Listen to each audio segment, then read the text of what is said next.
Good morning friends. आज आहे संकष्ट चतुर्थी आणि आम्ही निघालो आहे गणपती बाप्पाच्या दर्शनासाठी. तुम्हाला तर माहिती आहे संकष्ट चतुर्थीच्या दिवशी आपला ब्लॉग येतो म्हणून ब्लॉग बनवला आहे. ब्लॉग बनवायला काही हरकत नाही आहे फ्रेंड्स, पण ॲक्च्युली कसं आहे माहिती आहे का, पाहिजे तसे व्ह्यूज पण येत नाही आहेत आणि त्यामुळे काही इंटरेस्ट येत नाही आहे बनवायला.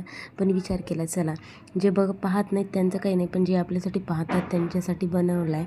सो सपोर्ट करा, तुमचं प्रेम असंच राहू द्या.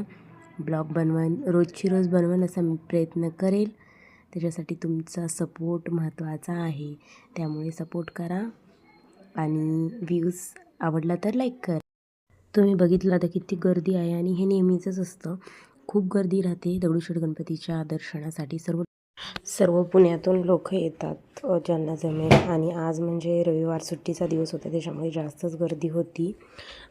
आणि गर्दी का नाही असणार, अखेर आपले लाडांचे बाप्पा सगळ्यांचे लाडके, त्याच्यामुळं. मग काय बघता बघता दर्शन झाले, 1 तासच पूर्ण गेला आमचा लाईनला लागल्यानंतर. मग दर्शन वगैरे लाईनला लागून दर्शन झालं. मग काय थोडे फोटोज व्हिडिओज वगैरे काढले आणि बाप्पा एवढे सुंदर दिसत होते, मन भरून त्यांना पाहावंच वाटत होतं. आज छान पद्धतीने तिथे डेकोरेशन वगैरे केलेलं. दर्शन वगैरे झाले, मग निघालो आम्ही घराकडे. बाहेर येईपर्यंत छान उजेड पडला होता, पण थंडी खूप जास्त प्रमाणात वाजत होती. मग काय थंडी वाजत होती त्याच्यामुळं रस्त्यावर एका ठिकाणी चहा प्यायला थांबलो. आणि हा खरंच इथला चहा खूप छान असतो, कधी तुम्ही त्या साईडला गेला तर चहा पिऊन बघा. एकदम थंडी अशी नाहीशी झाली गरम गरम चहा पिल्यामुळे. मग चहा वगैरे पिऊन झाला. चहा पिऊन झाल्यानंतर म्हटलं थोडे 2-3 फोटो काढावेत. आमच्या ताईंना फोटो काढायला सांगितले तर त्यांनी आमचे व्हिडिओ काढून ठेवले.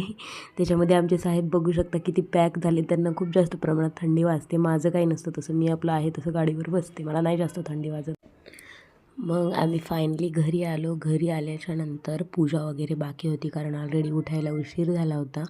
आणि मेन म्हणजे उशिरा गेलं का दर्शन लवकर होत नाही, त्यामुळे घरची पूजा बाकी ठेवून तसंच आम्ही मंदिरात गेलो.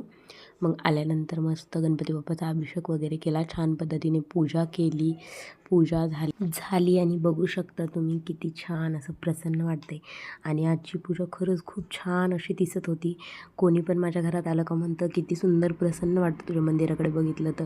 आणि यात मला खूप समाधान वाटतं. खरं तर सांगू का तुम्हाला, बाकी गोष्टीचा मला कंटाळा येतो, पण पूजा आणि देवाची सेवा करायची म्हटल्यानंतर मला काही कधी कंटाळा येत नाही.